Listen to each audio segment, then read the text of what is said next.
Senator Kaine, you may remember him. And Will, set up what this was. It was a hearing. So this was a hearing before the Senate committee that he is on that was having nominees. This is some of the nominees were for ambassadorships. Some were for assistant secretaries of state.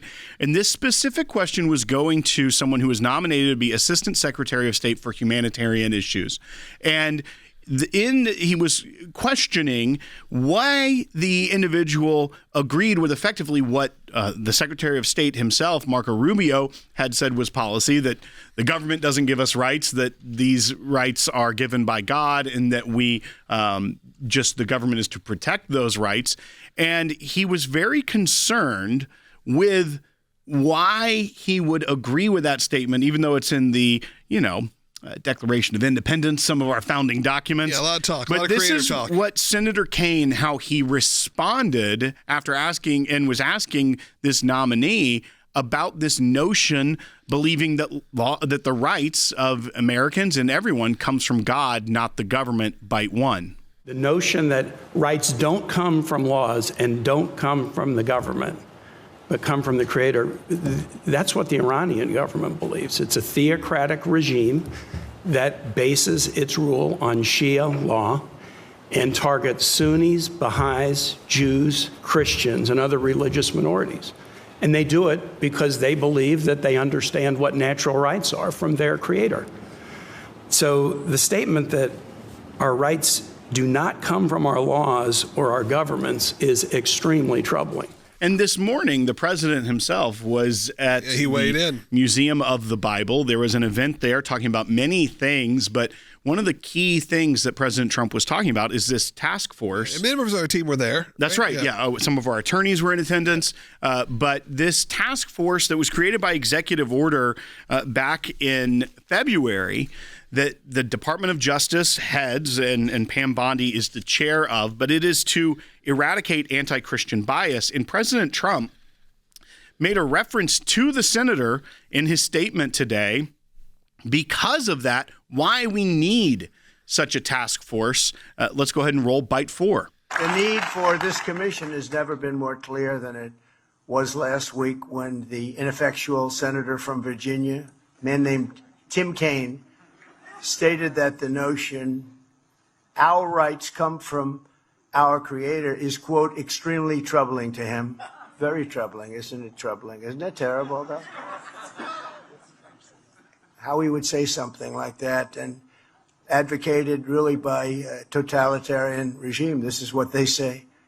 But as everyone in this room understands, it is tyrants who are denying our rights and the rights that come from God. And it's this Declaration of Independence that proclaims we're endowed by our Creator with the right to life, liberty, and the pursuit of happiness. And Jordan, when you hear that from the president, one, that is, it may sound nice at a meeting, a gathering of clearly religious leaders. Ralph Reed is there. Yep. Dr. Phil is there. There's a lot of individuals from all over the religious spectrum. Religious leaders like Ralph Reed. And no, that just kind of covers the gamut, right? I guess. Then it's a broad gamut of people who speak to faith issues, speak to issues of morality in our country.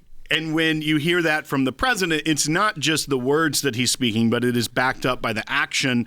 This first instance, the executive order was signed February 6, 2025. We know that, it takes time. You have to build those. It has individuals on this task force from across the government. The chair is Pam Bondi in the Department of Justice, but in addition to the chair, the task force shall consist of other following members: Secretary of State, Secretary of Treasury, this was still of Defense at the time, Secretary of Labor, and it goes on.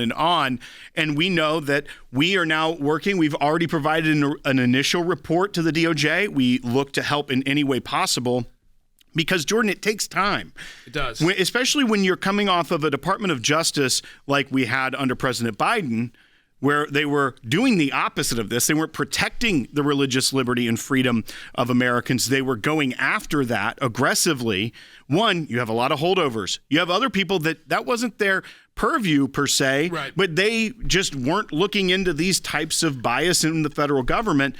not only do you have to have the individuals within the government change, but that's why groups like ours can be a powerful tool for the Department of Justice, because this is something we live and breathe every day, trying to put an end to this type of bias and attack against Christians. I also want to make it clear to people, we can't get into too many details, but the DOJ task force to eradicate anti-Christian bias is something that we are working with. And so I think that it's very important for people to know that we're not just reporting on this task force taking action, but that we are working with directly the Department of Justice task force to eradicate anti-Christian bias. The ACLJ is there front and center, and we are just getting started working with that task force, Logan. And I will tell you, having the expertise in our team from attorneys who are in their 70s down to attorneys who are just out of law school, having that expertise all together, it builds quite a team that the DOJ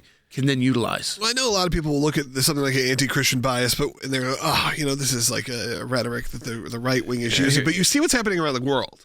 We're not even just talking about America. You look at, and I'm not talking about the Middle East. We're talking about the Western world. Look what's happening in the UK. There are so much happening that if you won't want to label it anti-Christian bias or anti-Christian rhetoric, I don't know what else you would label it. This is under the Biden administration. So under the Biden administration, that DOJ sought to squelch faith in the public square by bringing federal criminal charges, obtaining in numerous cases multiple-year prison sentences against 24 pro-life protesters. So remember that, right? Then you've got not only the pro-life protesters, you've got the 24 Christians who were praying and demonstrating outside of abortion clinics. That's separate from the protesters. One of those was an 87-year-old woman. Another was a Catholic priest who was 75 years old. They were all pardoned ultimately by President Trump when he came back into office in January of 2025. We all know about the FBI targeting of Catholics. I mean, and this is when the President of the United States ordered this task force to be formed by executive order. He specifically mentioned the targeting of Christians by the FBI of radical traditionalist Catholics. And remember, the FBI said that was just one field branch in Richmond.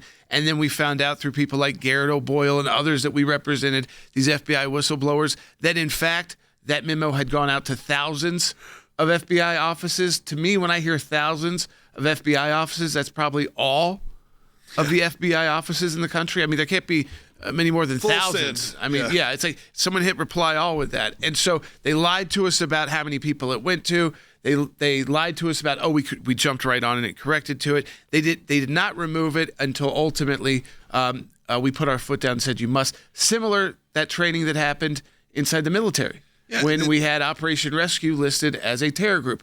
ACLJ was able to get that removed by going to the Secretary of War now, right, and his team and saying this should not be in the training. They said, thank you so much for notifying us. It's out.